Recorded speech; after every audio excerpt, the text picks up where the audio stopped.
Hello ma'am, good morning. Kita mong now. We would like to introduce ourselves. My name is John Boigi ma'am. Bye-bye. My name is Alrajim Dayata. Studying at GHCC Duminga Campus. We would like to say thank you for giving us opportunities. This interview is a part of our school project.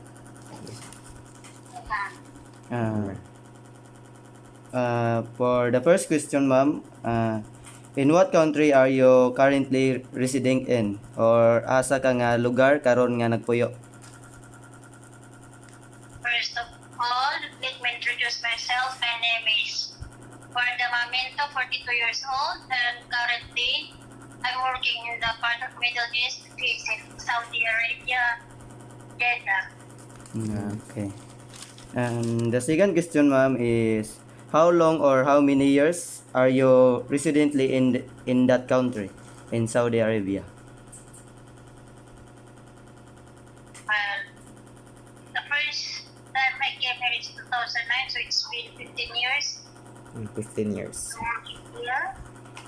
15. But before that, I have already worked in other part of Middle East like Dubai, Ras Al Khaimah, Oman. So it's like half of my life I've been a OFW.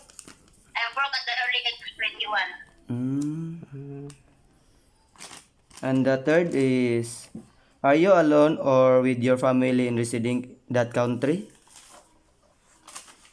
No, I am with my husband and with my cousins, some of my family. So, hindi rin boring kaya kasi kasama ko rin yung mga pinsan ko. So, every weekend nagkikita-kita kami kaya parang nasa Pinas lang eh. The fourth question ma'am is, who motivated you to remain and choose to resident of that country? Well, my motivation, or shall I say, my inspiration for staying in this country is my purpose, is helping my family, to provide my family needs, and most of all, to help my siblings, them in school, which is so far, sa loob ng pagtatrabaho ko for almost 20 years, 5 na sa mga kapatid ko nakapagtapos. Which is, yun ang biggest achievement ko. Although di ako nakapagtapos, at least yung mga kapatid ko nakapagtapos ko. Okay na sa akin yun. The fifth question ma'am is, what significant differences did you experience regarding culture, work ethics, and environment, standard of living, and family orientation? Manahin natin yung sa work. Sa work dito, kahit skilled workers ka, kung hindi ka local, it means kung hindi ka Saudi national, hindi mo rin mapapatayan sa ng mga nandito. Like, for example, sa mga nakikita ko na yung mga cashier sa mga department store, usually kasi dati, ang mga cashier dito, mga ibang lahi. Tapos, siguro mga average salary nila is mga nasa 3,000 na yata, 3,000 real ang pinakamataas. Pero, yung mga pag Saudi national yung mga nagtatrabaho, mas mataas yung sahod nila. Parang, yun nga, mas priority nila yung mga Saudi nationals na magtrabaho. Where, in fact, since nag-pandemic, nagbawas na nila ng mga tao, ang pinalit nila yung mga Saudi national lang din. Maraming nakauwi na ibang lahi, kasama na yung mga Pilipino noong pandemic time. Tapos, ang pumalit yung mga Saudi national na. And, culture.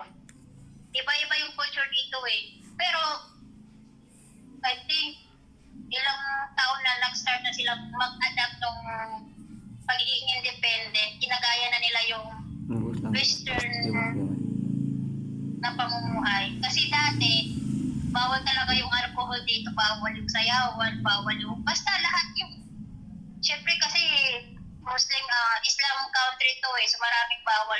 Pero ngayon, ang dami ng mga party, dami ng mga concert, yung ina-adapt na nila yung mga ginagawa ng ibang Western countries. And then, sa mga babae, regarding sa mga babae, when I first came here, it's, yung mga babae nakatalokpong yan, covered talaga sila, yung mga konti mo mata, hindi mo makikita, pero ngayon, wala na, dependent na sila ngayon Yung iba hindi na nagsusot ng mga abaya, o di kaya yung tarhab, ano na sila ngayon? Sumusunod na rin sila sa uso ngayon. Tapos sa pagkain, more on malakas sila sa tinapay dito. Hindi sila kagaya sa atin na 3 times a day kumakain. Sila, yung pinaka-main meal nila, yung lunchtime. Pag dinner, wala lang. Hindi sila masyadong Pero ma'am, pwede po ba magtanong ma'am? Naka-experience ka din ba yung sinasabi mo nakatakip yung ulo tapos yung hindi na masyado makikita yung mga mata? Naka-experience nga rin noon ba ma'am? Hindi. Kasi kahit nasa Pinas naman ako, hindi rin ako nagtatakip ng ulo Para lang yun sa mga taga national Saudi national ano ba tawag? Sa Mga kababayan. Ang pinakano nila kasi dito, yung mga babae nila kasi dito, protektado nila, parang napaka-conservative nila pagdating sa mga babae nila. Like for example, halimbawa, magkapatid kayo, dalawa kayong lalaki magkapatid, hindi nyo makikita yung itsura ng babae. Kapatid na asawa ba? ng kapatid mo. Oo. Ganun pala yun. Kasi may tendency kasi na in case na magkahiwalay sila or may mamatay, pwede silang maging mag-asawa. So, protective sila, conservative sila pagdating sa babae. Ganun pala yun. Sige ma'am, proceed tayo sa 6 questions. Sa family orientation. Sa family orientation, ma'am. Wala pang family orientation. Family orientation, Yes, ma'am. sa family, mas ano pa rin mas ano pa rin yung Filipino na pamilyang Filipino yung may bonding yung family, yung Filipino family. Meron silang bonding. Tapos yung regarding sa love nila sa family members, showy. Dito kasi, hindi.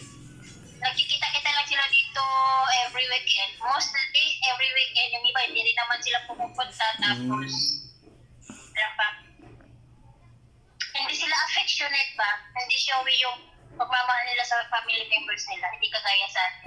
Mas lamang yung Pilipino pagdating sa family orientation. Pero ang kagandahan din naman dito, hindi sila kagaya sa Pilipino na Pilipino nagpapatayan dahil sa mga dito wala. Kasi may sarili na silang sariling buhay na may sarili na silang mga pera Hindi sila nagpapatayan dahil sa mana. Hindi kagaya sa Pilipinas. Yun lang din yung advantage nila. Okay. Tapos, isa pa pala, dito, mostly yung parents ang nag-decide na magiging asawa ng anak nilang babae. Para gaya rin dito sa mga Muslim dito sa Pilipinas. Parehas lang pala. Muslim din ako. Dun sa Pilipinas, hindi naman lahat ganun Oo nga, pero Hindi lahat ganun. yung iba, Hindi lahat ganun. yung parents naka-decide. Yung iba. Sige, proceed. So, ma'am, proceed tayo sa 6. pang-anim na questions, ma'am. Do you have a plan to go back here in the Philippines or remain outside the country until you retire? What are your reasons? Why? Of course, no? Kasi may kasabihan nga tayo na ano ba tawag ko? Nothing feels like home. Iba pa rin yung feeling na nasa sariling bansa ka. Kaya lang,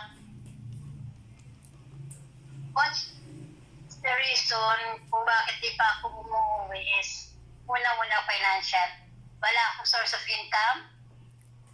Wala pa akong ipon. And then, nanghihinayang pa ako siyempre maganda yung trabaho ko dito Nagsasahod ako ng almost 40K monthly. So, So, nanghinayang na iwan. Mm. Tapos wala naman akong gagawin dyan sa Pilipinas. Kung baga sinasamantala ko yung opportunity na kaya ko magtrabaho. Pag may may sapat na ipon na, saka na ako mag-decide umuwi. Siguro mga 2 to 3 years na parang gano'n. May balak kang umuwi pag malaki na yung ipon mo, ma'am. Ganon. Parang ganon na nga. Siyempre, no. Nandiyan pamilya Pag ko. malaki na yung ipon, tsaka ka na uuwi. Kasi kasi wala talaga akong ipon. Kasi yung mga time na pinagtrabaho ko dito, Pinapadala mo pa. naubos na sa mga kapatid ko. Sa mga kapatid ko lang pinag-aaral ko. Ganon talaga yan, ma'am, pag may pinapaaral kang mga kapatid. Okay lang, hindi naman nasayang yun kasi so far nakapagtapos naman na sila lahat. So, okay na din yan. Yeah. Okay. Okay, ma'am. And let's proceed to the last question, ma'am. Do you have any suggestion or for those who plan to immigrate outside the country or na ba kay mapayo sa mga tao nga mo balak mo abroad? Yes. Sa mga magbabalak, mag-abroad, dalawang bagay lang ang kailangan tandaan. Una, pag-ipon para sa sarili. Kasi hindi habang buhay, magtatrabaho ka lang. Darating din yung time, magpapahinga pa din. At least, pag dumating yung oras na yon, may sarili ka ng ipon, hindi mo na kailangan makaabala sa ibang tao. Kaya mo nang buhayin yung sarili. Pangalawa, alagaan ang sarili, iwasan magkasakit. Well, hindi naman kasi natin maiwasan na magkakasakit talaga tayo. Kaya lang, huwag mong bubugin yung katawan mo sa pagtatrabaho kasi aanin mo yung pera kung nagkakasakit ka naman, di ba? So, stay for yourself and be conscious about your health. Yun lang yung dalawang bagay na Pating na. magiging Pain. advice ko sa mga magbabalak umalis. Okay, ma'am. Thank you for your time. Thank you for Salamat. salamat sa lahat, ma'am. Thank you, you. ma'am. Salamat. God bless po, Okay, ma'am. Ingat ka po. Makatulong to sa school project nyo Okay po, Thank ma'am. you po, Thank you, ma'am. ma'am. Ingat po kayo, ma'am. Thank God you. bless. Sige. Okay, bye.